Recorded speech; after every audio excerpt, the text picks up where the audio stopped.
Vocabulaire, les suffixes. Alors aujourd'hui, nous allons apprendre un des procédés de construction de mots dans une famille de mots. Vous connaissez tous les mots que nous étudierons. Nous allons seulement, en les observant, comprendre comment ils sont formés. Observation. Alors une question. Comment s'appellent ces magasins?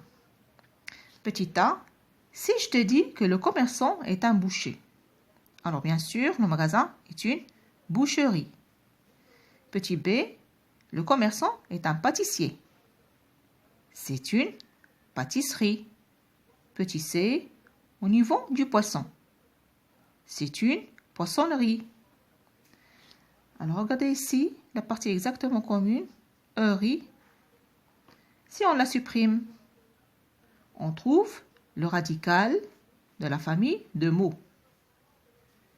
B-O-U-C-H pour boucherie, P-A-T-I-S pour pâtisserie et P-O-I-S-O-N pour poissonnerie, avec consonne qui double.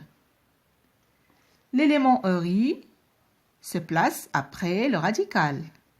C'est un suffixe. Continuons. Deuxième question. De quel instrument jouent ces musiciens? Petit a, le violoniste joue du violon. Petit b, la pianiste joue du piano. Petit c, le guitariste joue de la guitare.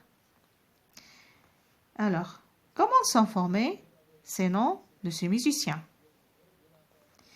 Ici aussi, regardez la partie exactement commune, ist. Si on la supprime, on trouve le radical de la famille de mots. Et l'élément ist, qui se place après le radical, est un suffixe. Et maintenant, quels sont ces métiers?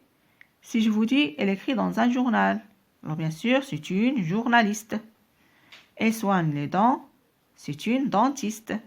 Il vend des fleurs, c'est un fleuriste. Alors observons comment sont formés ces noms de métiers. De même ici, nous avons une partie exactement commune, ist.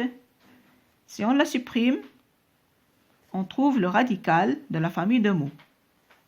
Et l'élément ist qui se place après le radical est un suffixe. Maintenant, écoutez bien, je vais lire tous les mots de la même famille que nous avons étudiés deux par deux. Boucher, boucherie. Pâtissier, pâtisserie. Poisson, poissonnerie. Violon, violoniste. Piano, pianiste. Guitare, guitariste. Journal, journaliste. Dent, dentiste. Fleur, fleuriste. Conclusion. L'élément en rouge est un suffixe et se place après le radical pour former une famille de mots.